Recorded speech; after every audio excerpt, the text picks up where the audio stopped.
Salut les Anacalypsiens, bienvenue dans cette nouvelle vidéo d'Anacalypsie, donc la vidéo de mon retour sur la chaîne avec Money in the Bank. Du coup, je m'excuse un peu, vous allez le voir pendant la vidéo, il y a sûrement des moments où je vais tousser, vous l'entendez à ma voix, je parle à moitié avec le nez parce que j'ai super mal quand je suis rentré d'école, je suis tombé malade le dernier jour du voyage. Et ensuite, le fait d'enchaîner direct avec le boulot, avoir très très peu de sommeil et tout ça. Et en plus, j'ai une petite rage dedans que c'est rajouté comme si c'était pas suffisant. Bref, dis donc voilà. En termes de santé, c'est pas trop ça depuis mon retour en France, mais voilà, je vais quand même essayer de faire le maximum pour faire des vidéos, même si voilà, je pense que vous l'entendez à ma voix qu'il y a un truc qui va pas. Bref. En ce qui concerne Money in the Bank, c'était un show plutôt honnête. Voilà, j'ai passé un bon moment sur certains matchs plus que d'autres, mais on va revenir petit à petit dessus. Et en conclusion, je vous parlerai d'une vidéo pardon, qui viendra après Heatwave, puisque cette nuit il y a Heatwave. Je vais le regarder lundi soir après le boulot, et je pense que pour vous la vidéo elle sortira le mardi. Vous aurez la vidéo de NXT comme d'habitude, hein, du coup que je regarderai le jeudi soir, qui sortira le vendredi. Et je sortirai une vidéo, vous verrez en conclusion, concernant la Bloodline.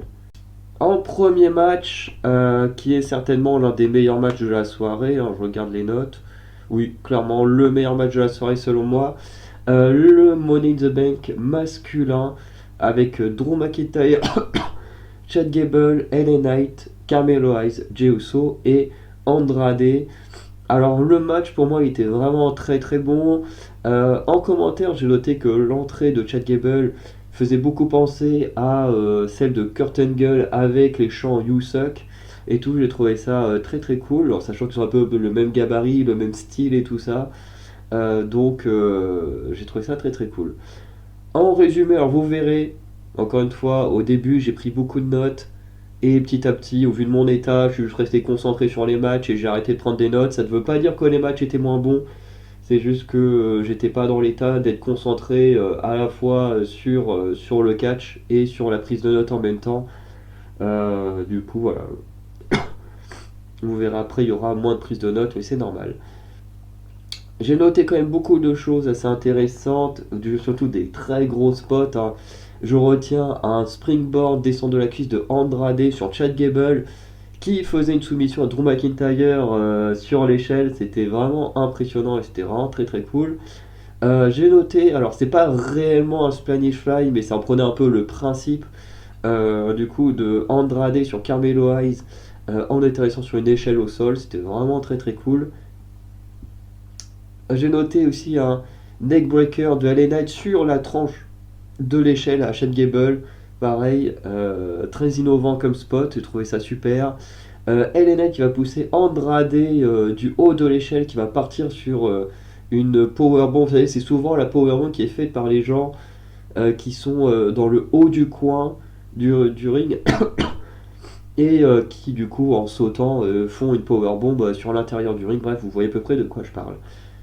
Et là, du coup, ça revenait au même, et du coup, avec LA Knight qui a poussé Andrade à le faire sur Chad Gable, sur une échelle qui était suspendue, non, sur Carmel Rise, mais au niveau de l'échelle qui était suspendue en dessous, c'était très très cool. Pareil, par rapport à ces échelles suspendues, on a Chad Gable qui a envoyé LA Knight sur l'une d'entre elles à l'extérieur du ring grâce à une belly to belly. Très impressionnant, c'est assez rare de voir quelqu'un balancer quelqu'un à l'extérieur du ring avec une belly to belly, c'était vraiment très très cool. Et je me souviens plus du spot final en lui-même. Je sais plus qui c'est, parce que sur la fin, tout le monde s'est plus ou moins mis KO, hein, c'est souvent comme ça.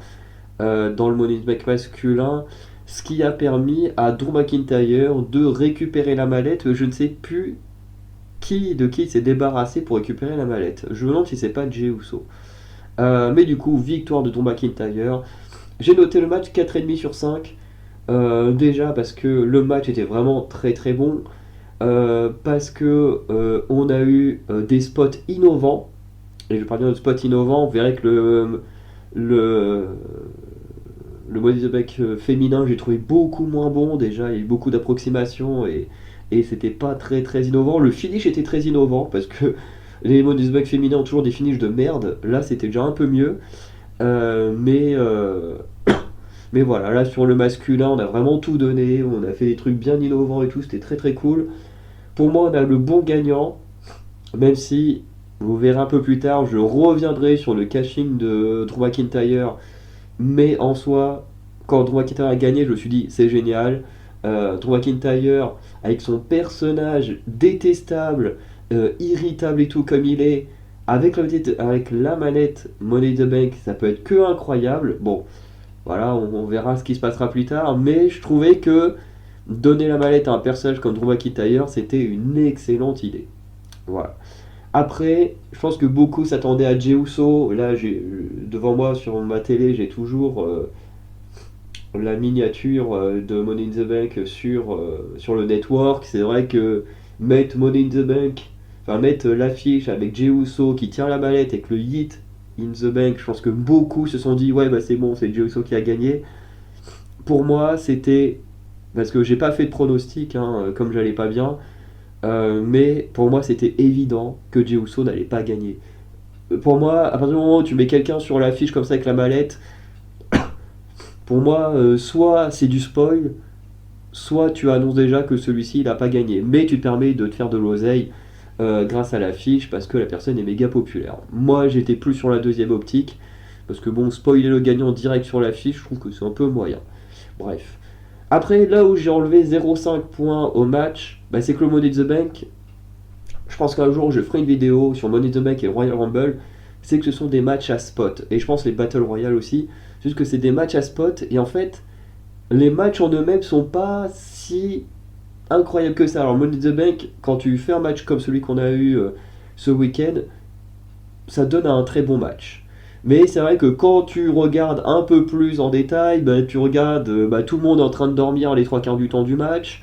Il se passe pas grand chose d'intéressant. On travaille pas tant que ça les histoires entre personnages. Et le Royal Rumble c'est pareil, le Battle Royale c'est pareil. Et le Money in the Bank a quand même tendance à être un peu meilleur que les deux autres. Mais c'est vrai que les deux autres, tant que tu n'arrives pas vers le quart et finale, voire même la finale du match, bah c'est quand même à chier quand même, faut le dire.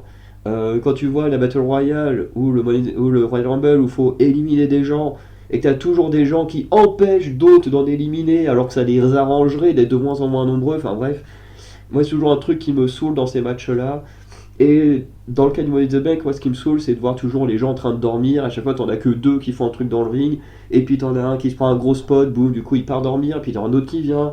Et moi, c'est un truc qui me dérange beaucoup. Je pense qu'un jour, je ferai une vidéo un peu plus détaillée sur ces trois stipulations. Et peut-être que je réfléchirai à voir s'il y a d'autres stipulations dans le même genre. Mais quand même, à côté de ça, j'aime toujours connaître le résultat du Money in the Bank et du Royal Rumble, parce que c'est quand même important. Money in the Bank, ça a un gros impact.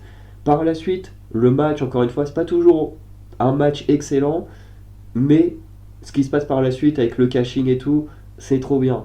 Le Royal Rumble, c'est pareil, le match en lui-même, c'est pas incroyable. Alors certes, on s'excite quand il y a des gros retours, des machins, quand il y a des grosses victoires. Oui, c'est génial, mais le match en lui-même, faut quand même être réaliste, c'est pas terrible. Voilà. Mais, pareil, c'est méga important. Ça mène toujours un match à WrestleMania et souvent un gros match à WrestleMania. Pas toujours, mais là, ces dernières années, ça a quand même donné à des très très gros matchs, notamment entre Roman Reigns et Cody Rhodes. Donc voilà, pour moi, ce sont des matchs qui sont pas ouf, mais qui ont quand même un gros impact sur la suite des histoires et tout. Même si là, dans le cas du mode de mec masculin, bon, bah, il y aura plus rien après Money in the Bank. Du coup, on continue. Putain, j'ai trop du mal à parler. Avec Braun Breaker contre Sami Zayn pour le titre intercontinental. Alors, je suis content de ne pas avoir pronostiqué ce match parce que je pense que j'aurais eu beaucoup de difficultés à trouver des arguments pour l'un ou pour l'autre. Parce que pour moi, tu gardes Sami Zayn champion, je suis hyper content parce que j'adore Sami Zayn. En même temps, tu mets Braun Breaker champion, je suis hyper content parce que j'adore Braun Breaker, qui pour moi était un des meilleurs de NXT. Donc, donc pour moi, le final, en fait, dans tous les cas, j'aurais été content. Même si j'aurais trouvé dommage d'enlever le titre à Sami Zayn aussi tôt, parce que bah, ça fait que 2 mois qu'il est champion, à peu près 2-3 mois. Donc j'aurais trouvé un peu dommage de lui enlever le titre maintenant, mais en même temps, Braun Breaker, ça aurait pas été déconnant qu'il devienne champion au vu de comment il est travaillé, même si ça me dérange que les 3 quarts de ses matchs soient juste des botches. Pas des botches, merde, comment on appelle ça? Des squash. Excusez-moi pour l'erreur, mais comme on va parler de botch un peu plus tard, voilà. Mais le match en lui-même était vraiment très cool. Si en commentaire j'ai mis que j'aime pas le nouveau theme song de Braun Breaker, et en général les nouveaux theme songs, vraiment j'arrive pas. Celui de Braun Breaker là, j'ai entendu, je me suis dit qu'est-ce que c'est que ça. Le nouveau de Dragon Lee, j'ai jamais réussi à m'y faire. Le nouveau de AJ Styles, j'ai jamais réussi à m'y faire. Le seul nouveau theme song que j'aime vraiment bien, c'est celui de Bailey. Sinon, j'arrive vraiment pas avec les nouveaux theme songs. Mais en ce qui concerne le match, je l'ai trouvé vraiment très bon. On a une domination de Braun Breaker dès le début. Ça, j'ai trouvé ça très cool. Même si au final, Sami Zayn va revenir petit à petit jusqu'à ce que ça devienne très serré entre les deux. Jusqu'au finish hein, où Sami Zayn il va se prendre le Power Slam de Braun Breaker. Et au moment où Braun Breaker allait faire le spear, Sami Zayn le contre, puis il place le Helluva Kick pour la victoire. Du coup, conservation du titre par Sami Zayn. Moi, je suis plutôt satisfait. Je sais pas où ils vont aller avec Braun Breaker par la suite, mais le résultat me satisfait. Voilà, j'aime beaucoup les deux, donc peu importe qui gagnait le titre, j'aurais été satisfait. Même si, effectivement, on peut quand même se poser la question où ils vont aller avec Braun Breaker. Dans le cas inverse, où est-ce qu'ils auraient été avec Sami Zayn, on sait pas trop. Mais hâte de voir ce qui va se passer par la suite. Peut-être que c'était que le premier match parmi une succession de matchs. Hein. On a bien eu une trilogie Cody Rhodes, Seth Rollins sans ceinture. Pourquoi pas là faire une trilogie Braun Breaker, Sami Zayn avec le titre, en sachant que le match a été plutôt pas mal. Après, j'ai noté 3,75 sur 5 parce que voilà, le match, je l'ai trouvé quand même assez court. J'aurais aimé qu'il soit un peu plus long. Et puis voilà. Après, peut-être que mon état aussi a fait que voilà, c'était difficile à suivre par moment parce que c'était. En fait, c'est juste qu'il y en a un qui accélère le match, l'autre qui le ralentit. Je sais que c'est un truc typique hein, de face heal. Hein, voilà, il n'y a pas besoin de mettre un commentaire en mode oui, mais c'est normal. Je le sais très bien que c'est normal. Hein, j'ai vu beaucoup de matchs de Randy Orton dans les années 2000. Je sais que c'est sa spécialité. Mais même si je sais que c'est normal dans le scénario, c'est toujours assez pas, enfin assez difficile à regarder par moment. Et quand tu es dans un état comme le mien, bon, ça aide pas du tout à rester concentré. Et encore, moi j'ai regardé là ce dimanche matin. Je pense qu'à 2 heures du mat, j'aurais jamais pu regarder le show en lui-même. Ça aurait été beaucoup trop dur. Surtout avec toutes les pubs de merde qu'il y a. Je pense qu'on reviendra là-dessus en conclusion, mais c'était insupportable. Ensuite, on a le troisième match, Seth Rollins contre Damian Priest pour le titre World Heavyweight avec une stipulation un peu plus particulière. Si Seth Rollins l'emporte, Damian Priest doit quitter le Judgment Day. Et si Damian Priest l'emporte, oui, Seth Rollins ne pourra plus avoir de chance pour le titre tant que Damian Priest est champion. Donc, pareil, j'avoue que je ne sais pas ce que j'aurais pronostiqué entre les deux. Je pense que je serais resté sur Damien Priest, que j'aurais trouvé ça dommage d'enlever le titre à Damien Priest maintenant. Mais j'avoue que quand même, voir Damien Priest en dehors du Judgment Day, ça aurait pu être intéressant. Ça aurait pu permettre à Finn Balor de faire une prise de pouvoir comme Solo Sikoa côté Bloodline et avoir une guerre entre Judgment Day et Damien Priest. Donc il aurait pu avoir des choses intéressantes à raconter avec la victoire de Seth Rollins. Mais j'avoue que au vu de ce que fait Damien Priest actuellement, parce que je me tiens quand même au courant avec les vidéos des autres youtubeurs ou via Instagram avec les shorts et tout, mais c'est vrai que j'aime bien ce que fait Damien Priest actuellement, donc le garder champion, je pense que c'est quelque chose que j'aurais pu pronostiquer. Le match en lui-même, pour moi, il était très bon. Et je pense que, voilà, je le dis tout de suite, j'ai noté 4 sur 5. Et j'aurais pu le noter encore mieux si il n'y avait pas eu l'intervention de CM Punk, le caching et tout. Parce que pour moi, ça enlève des points. Pour la simple et bonne raison que le match était très très bon et que si Damien Priest avait gagné clean dans un match aussi bon avec des contres et tout de partout, des trucs vraiment très très bons, pour moi le match je l'aurais mis beaucoup plus haut. Mais là, ce que j'ai trouvé un peu dommage, c'est que déjà il y a un moment donné où il se passe un truc bizarre, c'est que Seth Rollins va clouer Damien Priest au sol avec une sorte de powerbomb et là l'arbitre il compte un 2 et je sais pas pourquoi il s'arrête en mode simplement 2 et tout. Et en fait, je sais pas si c'est moi qui ai eu un moment d'inattention à ce moment-là ou pas. Pardon. Mais j'ai pas eu l'impression que Damien Priest se soit dégagé. Dites-moi si c'est moi qui ai pas fait attention ou pas hein, là-dessus. Mais j'ai eu l'impression que l'arbitre aurait dû compter jusqu'à 3. Ou alors que Damien Priest a oublié. Enfin, c'est plutôt ça, c'est que Damien Priest a oublié, ou peut-être que sur le choc et tout, il a complètement zappé de se dégager et que du coup l'arbitre a quand même compté simplement 2 puisque bah, justement juste après ce spot il y a Drew McIntyre qui vient faire son caching de la mallette et je sais pas en fait le passage là m'a paru vraiment bizarre parce que j'ai pas eu l'impression que Damien Priest se soit dégagé et du coup cette Rollins aurait dû gagner et est un moment de flou où l'arbitre est en mode non mais ça fait que 2 ça fait que 2 et tout mais et moi je comprenais pas ce qui se passe, même cette Rollins n'avait pas l'air de vraiment comprendre ce qui se passait. Du coup, c'était vraiment chelou comme truc.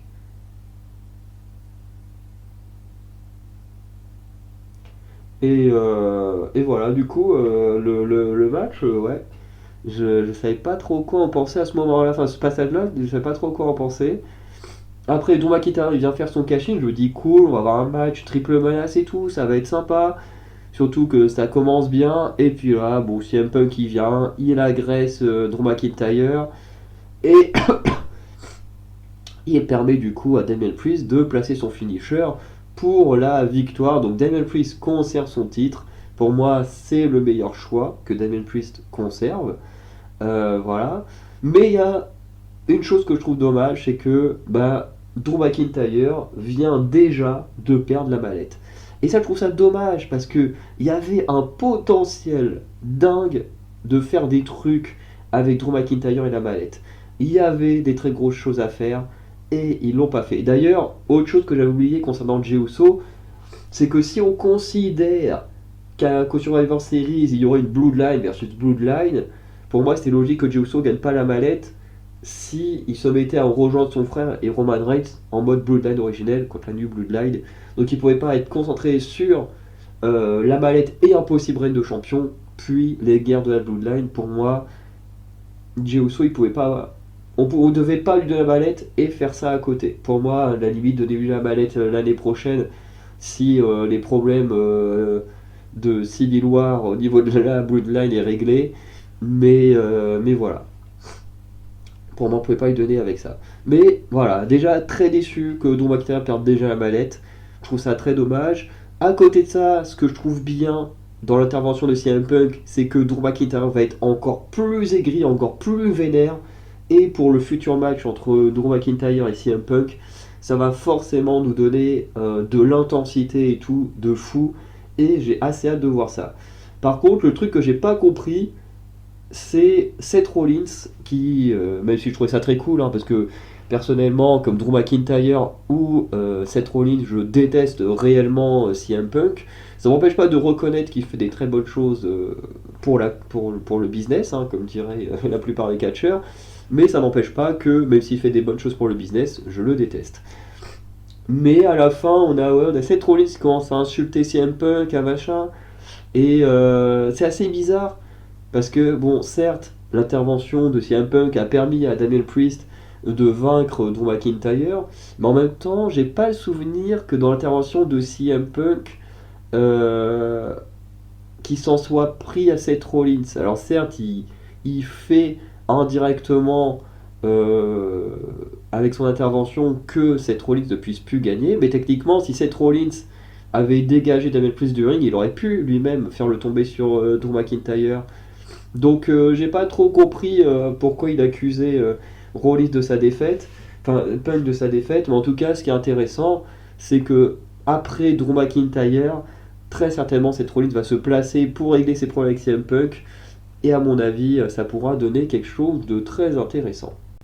Ensuite, on a l'un des matchs voilà, qui était sympa sans plus, le Money Bank féminin, voilà, avec Naomi contre Chelsea Green, contre Tiffany Stratton, contre Ira Valkyria, contre Zoe Stark, contre Io Sky. Bon, là, j'ai pas fait de pronostic, de toute façon, comme j'ai déjà dit, mais je pense que voilà, si vous voulez vraiment pusher Tiffany Stratton, voilà, c'était le moment avec la mallette, en plus avec son personnage de Barbie insupportable et tout. Je pense que, comme pour Drew McIntyre, donner la mallette à des heels comme ça, c'est une très très bonne idée. Après, est-ce que Tiffany Stratton va faire son cashing sur Liv Morgan? J'y crois pas trop. Je pense que Liv Morgan va se faire défoncer par Rhea Ripley quand Rhea Ripley fera son retour. Par contre, s'il y a bien un truc que j'imagine, c'est que Tiffany Stratton fasse son cashing sur Nia Jax, puisqu'on aura très certainement Nia Jax Bayley à SummerSlam le mois prochain. Et en fait, je vois bien Nia Jax battre Bayley et qu'ensuite Tiffany Stratton fasse son cashing sur Nia Jax. Et en vrai, ce serait très triste, mais en même temps, Nia Jax serait peut-être l'une des rares catcheuses à se taper deux fois le cashing, puisque je crois que c'est Alexa Bliss qui avait déjà cashing sa mallette sur Nia Jax. Et ça pourrait être hyper intéressant. Bon, ça donnera un peu l'histoire qu'il y a eu à WrestleMania avec Seth Rollins qui perd sa ceinture contre Drew et ensuite cashing sur Drew. Mais je trouve que ça pourrait être plutôt intéressant. Bref, en tout cas, c'est une idée que moi j'ai. Peut-être que ça se fera pas, peut-être que Bayley gagnera et que Tiffany va cashing sur Bayley. Enfin, en tout cas, moi je vois plus Tiffany cashing sur ce match-là à SummerSlam. Franchement, vous voulez pusher Tiffany Stratton, vous lui avez donné la mallette, il faut qu'elle gagne le titre à SummerSlam. Franchement, là, ce serait vraiment le push de fou pour Tiffany Stratton, je pense. Bref, en commentaire, j'ai mis quelques botches. C'est vrai qu'il y a eu quelques botches pendant le match. C'est un peu dommage, ça gâche pas plus que ça le match, mais bon, ça se voit quand même, hein, les approximations. J'ai noté le match 3,75 sur 5, puisque le match est sympa, mais c'est dommage parce que c'est un truc que l'on remarque toujours avec le Money in the Bank depuis qu'on a le Money in the Bank féminin, c'est qu'avec les mecs, on fait des très gros spots de fou. On va faire de la voltige dans tous les sens. On va casser des échelles. On va tenter des trucs de fou. Et avec les femmes, eh ben non. Alors, il y a quand même quelques spots avec les échelles, je ne dis pas le contraire, mais quand vous regardez les deux matchs l'un après l'autre, vous vous rendez quand même compte qu'en termes de spots, on fait quand même des trucs de dingue avec les hommes, alors qu'avec les femmes, c'est quand même vraiment des petits spots, des trucs pas ouf, quoi. Entre guillemets, parce que bon, elles donnent quand même de leur corps. Mais je parle bien en termes de comparaison.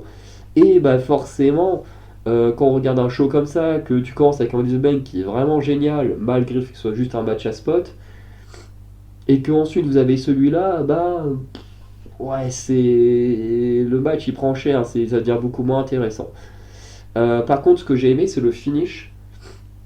Alors, le vrai finish, parce que en réalité, t'as d'abord j'ai envie de dire, le before finish, en gros, où tout le monde met KO une personne, chacun son tour. Et ensuite, on a Chelsea Green qui monte, qui a deux doigts de remporter la mallette. En plus, apparemment, elle serait canadienne. Je vérifie vite fait l'info, hein. Je fais confiance aux autres youtubeurs, hein, dont j'ai vu les pronos. Je crois que Sturi a dit qu'elle était canadienne. Après, elle est venue avec une tenue du Canada. Si elle l'était pas, ce serait bizarre. Donc, ouais, elle est bien canadienne. Du coup, forcément, la foule, elle a explosé. Il dit, ouais, une canadienne qui aura porté la mallette et tout. Sauf que non, Tiffany, elle intervient. Elle projette l'échelle de Chelsea dans le vide, ce qui fait que Chelsea Green se fait exploser à travers les tables qu'elle avait préalablement mis en place avec Tiffany Stratton. Donc c'est assez marrant que ce soit Tiffany Stratton en plus qui l'envoie dedans. Et ensuite Tiffany Stratton récupère la mallette, victoire. Donc pour moi on a la bonne gagnante, je trouve. On a un finish vraiment cool avec Chelsea Green qui se fait projeter dans les tables. C'est pour moi le meilleur spot du match, très clairement. Euh, et, euh, et surtout, ça change. Parce que la plupart des fins de Money in the Bank ces dernières années, c'était tout le monde met les trois échelles côte à côte, tout le monde sur les échelles, et puis tout le monde est en train de se frapper dessus, pendant qu'une autre personne, de manière opportuniste, en fait, arrive juste à passer inaperçu et prendre la mallette. Je détestais ces fins de match. Perso, je détestais ces fins de match. Là, on a vraiment un vrai finish à la façon des Money in the Bank masculins. Et c'est très bien, un finish comme ça. J'en avais marre de leur finish des Money in the Bank précédents. Donc là, très content de ce finish, mais il faut quand même avouer que le match en lui-même n'était pas non plus extraordinaire. En même temps, les matchs à spot, c'est pas forcément les meilleurs. Pardon. On en arrive du coup au main event, Cody Rhodes, Randy Orton et Kevin Owens contre la nouvelle Bloodline, avec sur le ring Solo Sikoa, Jacob Fatu et Taba Tonga, et je crois que c'est Tonga Loa qui est à l'extérieur. Donc match que j'ai noté 3,5 sur 5. C'est vraiment celui que j'ai le moins aimé du show, alors qu'il y avait un gros potentiel. Et en fait, je crois que ce qui m'a dérangé, en fait, c'est que la WWE a pas osé aller plus loin que ce qu'ils auraient dû faire. Je m'explique.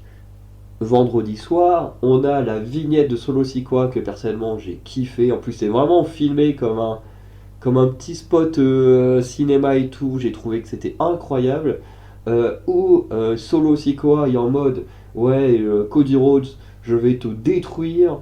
Et en plus, c'est même pas Cody Rhodes limite qui menace, c'est carrément Roman Reigns. Il est en mode de toute façon, il n'a pas été capable de retenir l'autre ceinture. Voilà, maintenant c'est moi le chef tribal. Si Roman Reigns il revient et qu'il va récupérer son titre, il va falloir qu'il me passe sur le corps et tout. Vraiment, le mec, il s'imagine déjà avoir battu Cody Rhodes limite. Pour lui, Cody Rhodes, c'est juste une formalité, c'est facile pour lui, quoi. Et je veux dire, tu peux pas faire une promo aussi cool où pour Solo Sikoa, euh, Cody Rhodes, c'est juste une formalité avant de détruire Roman Reigns à son retour, pour qu'au final, dans le match, bah, Solo Sikoa évite un maximum d'affronter Cody Rhodes. Et tu te dis, pourquoi tu le fuis si pour toi c'est une formalité de l'affronter? Alors oui, encore une fois, c'est des heals, machin, ok, mais tu peux pas faire une promo la veille où le mec il te dit Cody Rhodes, globalement c'est une merde, je vais le détruire facilement, et qu'une fois qu'il est sur le ring, il le fuit. C'est pas logique entre la promo qu'on te fait la veille et le match le lendemain. Je veux dire, ayez quand même une certaine logique dans ce que vous créez. Et en fait, ce qui m'a dérangé, voilà, c'est vraiment le fait que les faces ont beaucoup plus dominé que les heals. Au moment où il y a le ref bump, ça devient du n'importe quoi. Et surtout, le ref bump, les trois quarts du temps, voire quasiment dans la quasi-totalité du temps, c'est en faveur du heal. Là, le ref bump a été quasiment plus en faveur des faces qui ont pris le pouvoir. Il y a même, je crois, Tabatonga qui passe à travers une table, des commentateurs. Enfin bref, c'était un gros bordel. Vraiment, les faces ont beaucoup plus dominé que les heals. Et bon, au final, on a quand même, grâce au ref bump, Jacob Fatu qui va revenir, qui va défoncer les faces et qui va permettre à Solo Sikoa de placer Samoan Spike pour la victoire. Le pin sur Cody Rhodes, bon ça c'est très intéressant, c'est ce qu'il fallait faire pour que les deux hommes s'affrontent à SummerSlam pour le titre, puisque maintenant Solo Sikoa il peut dire hey voilà moi j'ai fait le pin sur toi, donc techniquement je peux te battre et gagner le titre. Donc voilà. Mais ce qui m'a vraiment dérangé, c'est vraiment le fait de faire un spot en mode ouais, la Bloodline pour nous, Cody Rhodes c'est juste une formalité, on va se le faire facile, on va gagner le titre facile à la SummerSlam, et ensuite bah, Roman Reigns, cette petite merde là, qui a perdu le titre, on va se le faire facile, pour qu'au final, bah, en fait, les mecs ils se fassent bolos comme des merdes pendant quasiment tout le match. Donc ça, c'est vraiment l'aspect que j'ai pas aimé. Le match en lui-même, encore une fois, était pas mauvais. La dynamique face-heel était plutôt bien travaillée et tout. Il y a même un moment où j'ai rigolé quand Randy Orton il fait son DDT dans les cordes à Jacob Fatu et puis qu'il est en mode tout excité. T'as Jacob Fatu qui se relève quasiment aussitôt qu'il est derrière lui, puis Randy Orton il se retourne en faisant son truc au sol pour préparer son RKO, et puis là il se relève en mode attends, il est déjà debout, c'est pas normal, ça m'a fait un peu rire. Enfin, il y avait quand même des bonnes choses dans ce match, mais je veux dire en termes de construction, bah j'ai pas aimé la façon dont a été construit le match. Et pour moi, bah, ça en fait le match le moins bon. Après 3,5 sur 5, ça reste quand même un match bien, mais personnellement, je retiendrai pas ce match à l'avenir, quoi. Donc pour conclure, on a eu un show plutôt intéressant. Pour moi, en termes de Money in the Bank, on a eu les meilleurs gagnants possibles. Pour moi, Drew McIntyre, c'est le meilleur gagnant chez les hommes, même si je suis très déçu qu'il ait déjà perdu sa mallette. Hein, voilà. Et côté femme, pour moi, Tiffany Stratton, c'était clairement le meilleur choix aussi pour son personnage. Et surtout, si on veut la pusher à mort, faites-lui réussir son cash-in à SummerSlam et ce serait incroyable. Euh, Après, sur le reste, comme je l'ai dit tout de suite, le main event c'était sympa, mais j'ai trouvé que la construction du match avec les faces qui dominent quasiment tout, avec une promo la veille où pour les heels, les faces c'était une formalité, j'ai trouvé ça mauvais. Pour moi, il y aurait limite fallu, grâce à des tricheries justement, que les heels en profitent et dominent quasi tout le match. Je dis pas qu'ils doivent tout dominer, mais au moins en dominer un peu plus de la moitié, ce qui n'était pas le cas. Et, euh, et à côté de ça, qu'est-ce qu'il y a eu d'autre? Le match titre intercontinental, vraiment bon. Et pour moi, peu importe qui gagnait, j'aurais été content. Et ensuite, on a eu quoi comme match? Il y en a un que j'ai oublié, qui m'est sorti de la tête. Ah oui, le Seth Rollins Damian Priest, qui était vraiment très bon. Et bon, voilà, présente aussi CM Punk qui fait un peu chier, mais bon, ça donnera sûrement des histoires très cool par la suite. Du coup, comme je disais, chaud, très intéressant, des matchs qui sont tous au-dessus de la moyenne, même large au-dessus de la moyenne. Hein. Pour moi, le match que j'ai le moins aimé a un point de plus que la moyenne, ce qui est quand même pas rien. Mais ce qui a été quand même très chiant, c'est les pubs. Il y avait une tonne de pubs, c'était insupportable. D'ailleurs, le matin, avant que je lance le show, je m'étais fait spoiler le Money in the Bank masculin. J'avais déjà vu la victoire de Drew McIntyre en me connectant sur Facebook. Et c'était marrant parce qu'il y a quelqu'un qui était en mode ouais, très bon show, mais beaucoup trop de pubs. Et effectivement, en regardant le show, j'ai souffert. Les pubs, c'était insupportable. Il y en avait beaucoup trop. En plus, certaines qui racontaient exactement la même chose, là, avec les interviews de The Rock et Triple H pour parler du documentaire de WrestleMania 40. Bref, c'était insupportable toutes ces pubs. Mais au moins, les matchs étaient bons. Parce que si on avait eu trop de pubs et des matchs de merde, ça aurait été encore pire. Donc là, ça va. Et autre chose dont je n'ai pas parlé, c'est John Cena. John Cena qui est venu au ring pour annoncer qu'il allait se retirer du monde du catch. On ne sait pas encore qui il affrontera, mais WrestleMania 41, celui de 2025, sera la dernière présence de John Cena dans le ring, sûrement dans un combat. Parce que je ne serais pas étonné, enfin je veux dire, John Cena on le reverra forcément, c'est obligé que le mec il va être mis dans le Hall of Fame et tout ça, donc on le reverra forcément. Et le gars il doit avoir quoi, 50 ans, pas loin de 50 ans, donc c'est obligé qu'on le reverra dans des segments, des trucs comme ça, je veux dire, pour moi c'est pas possible qu'on ne revoie pas John Cena un jour. Mais en tout cas, il a annoncé qu'il prenait sa retraite des rings, qu'il fera très certainement, je crois qu'il fera un match à Elimination Chamber en 2025, donc Elimination Chamber qui de mémoire est juste avant WrestleMania, puis à WrestleMania 41, il fera très certainement son tout dernier match de sa carrière. Et j'avoue que j'ai jamais été le plus grand fan de John Cena, mais je pense que pour tout ce qu'il a apporté dans le monde du catch, je pense que ça va être très dur à voir. La fin de John Cena, ça va être dur à voir parce que c'était le grand héros du catch quand j'étais adolescent. C'est resté un très gros nom du catch, peu importe ce qu'on dise et tout ça, et ce sera toujours un très gros nom du catch, hein, avec le record pour l'instant, avec Ric Flair, de titre de champion du monde poids lourd en sa possession. Et du coup, le voir partir, ça va faire bizarre. Parce que j'aimais pas John Cena quand j'étais ado. Et j'ai fini par l'aimer ces derniers temps, notamment pour ce qu'il apporte dans le monde du cinéma. Parce que moi, John Cena, il me fait trop rire dans le monde du cinéma, il est incroyable. Mais, euh, mais ouais, je pense que ça va me faire quelque chose. Je pense que je vais verser quelques larmes quand il va vraiment prendre sa retraite, genre de WrestleMania 41. Bref, on va quand même conclure cette vidéo. N'hésitez pas à dire ce que vous avez pensé de ce show, qu'est-ce que vous avez pensé de l'annonce de John Cena. Et on se dit à très bientôt pour de nouvelles vidéos, notamment avec NXT Heatwave qui devrait sortir mardi soir, parce que je vais l'enregistrer lundi soir après le boulot. Du coup, je pense que je vais regarder le show, je vais l'enregistrer, mais je pense que j'aurai pas la foi de faire le montage et mettre ça en ligne direct après, donc je pense que ça sortira enfin mardi soir. Vous aurez une vidéo de NXT dans le même délire, hein, je regarderai le show jeudi soir en rentrant du boulot et je verrai si là je serai plus en forme. Voilà, donc soit ça sortira le jeudi dans la nuit, soit vendredi, soit dans la journée, soit dans le soir. Et dans la semaine, je ne sais pas encore à quel moment, mais vous aurez une vidéo autour de Jimmy Uso et de Roman Reigns pour déterminer, selon moi, qui devrait revenir en premier dans la compagnie. Voilà, je n'en dis pas plus, mais c'est une vidéo qui sortira la semaine prochaine. Allez, passez une bonne soirée, je vous dis à très bientôt. Ciao tout le monde.